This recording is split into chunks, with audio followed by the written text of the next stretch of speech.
How do colleges make money? Let's talk about it on Kyle Talks Money. Colleges and universities have numerous ways of generating revenue to run their budgets and educate their students. These include the tuition and fees that students pay to earn their degrees. In turn, graduates can reap substantial rewards. Getting education has long been associated with higher lifetime earnings.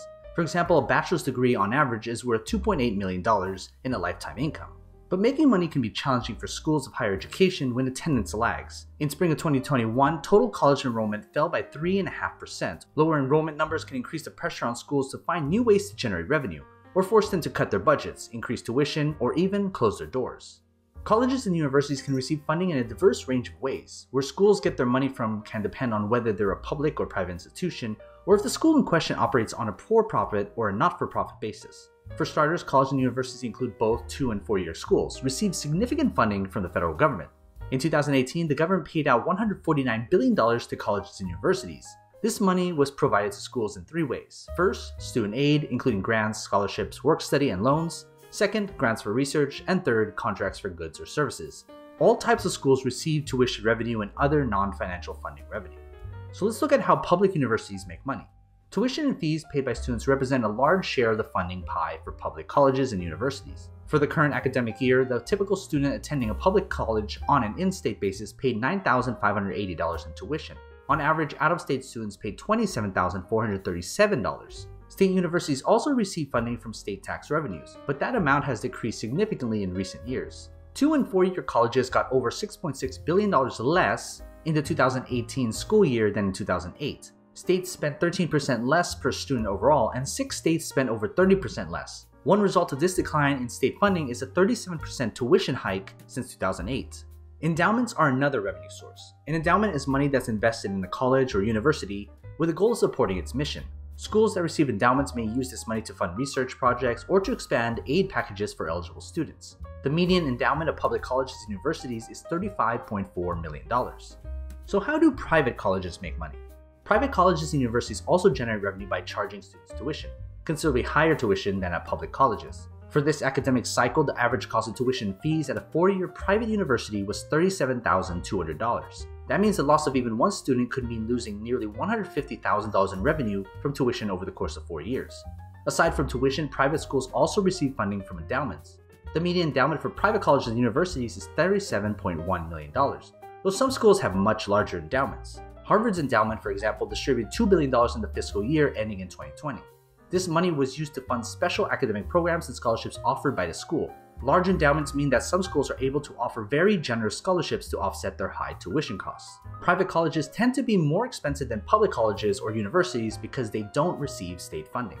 So let's talk about for-profit versus not-for-profit schools. Whether a school operates on a for-profit or non-profit basis can influence how it makes money and how much it costs students to attend. It can also influence the quality of the education a student receives and how money is reinvested into the school's education programs. Harvard, for example, is a private university that operates on a non-profit basis. That means the money it receives from endowments, tuition, or other avenues is reinvested into the school. As a non-profit, the school also enjoys tax-exempt status at both the federal and state levels. Though Harvard offers a top-notch education, it also comes with a $53,968 annual tuition bill for full-time students. Tuition made up 17% of Harvard's total revenue, with endowment income accounted for 37% for revenue. Research grants, gifts, and other sources of funding accounts for the rest of the school's revenue numbers. Contrast Harvard's tuition costs with those of Full Sail University, a private for-profit school located in Winter Park, Florida. Full Sail charges anywhere from $48,500 to $95,000 in tuition and fees to earn an undergraduate degree. The university generates $105.68 million in revenue annually, the bulk of which comes from tuition and fees. So what about sports and college funding? Sports can be a big moneymaker for public and private colleges and universities. The typical revenue for athletic departments at public schools, for example, reaches $128 million in 2018. Collectively, college sports bring in $14 billion in revenue for schools annually. Some of the most popular and most profitable sports for colleges and universities are men's football and men's basketball, followed by other men's sports and women's sports, respectively. In terms of how this money is spent, it's primarily distributed among student aid packages, faculty and equipment upgrades, and coaches' salaries. How much revenue a school can generate from sports can depend on how popular its teams are in the competitive landscape. An NCAA Division I school that has a sizable student body, thousands of alumni, and a long-standing rivalry with another Division I school, for example, may reap bigger revenue than a smaller private school that competes in a lower division. Athletic revenue also depends on forces beyond a school's control. The The cancellation of the 2020 March Madness tournament due to the pandemic, for instance, meant that the NCAA distributed just $246 million in Division I schools and conferences in 2020, compared to the $611 million distributed in 2019. So what does a loss of revenue mean for schools? A continuing decline in school enrollment could increase pressure on both public and private universities, for-profit or non-profit, to make financial shortfalls. For example, that means cutting budgets so that operating costs are more aligned with revenues. For others, it means rethinking revenue sources. Raising tuition and fees, for example, could help make up for lost revenue from a smaller group of students. But a tuition hike could be a double-edged sword if it leads more students to look for less expensive schools or forego a college degree altogether.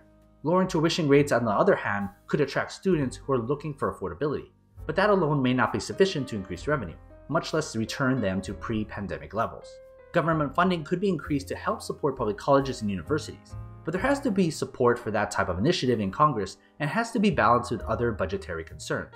There also has to be public support because increased college funding could mean tax hikes. The pandemic has highlighted the dependence of colleges and universities on tuition and demonstrated how increasingly unaffordable college has become for many students.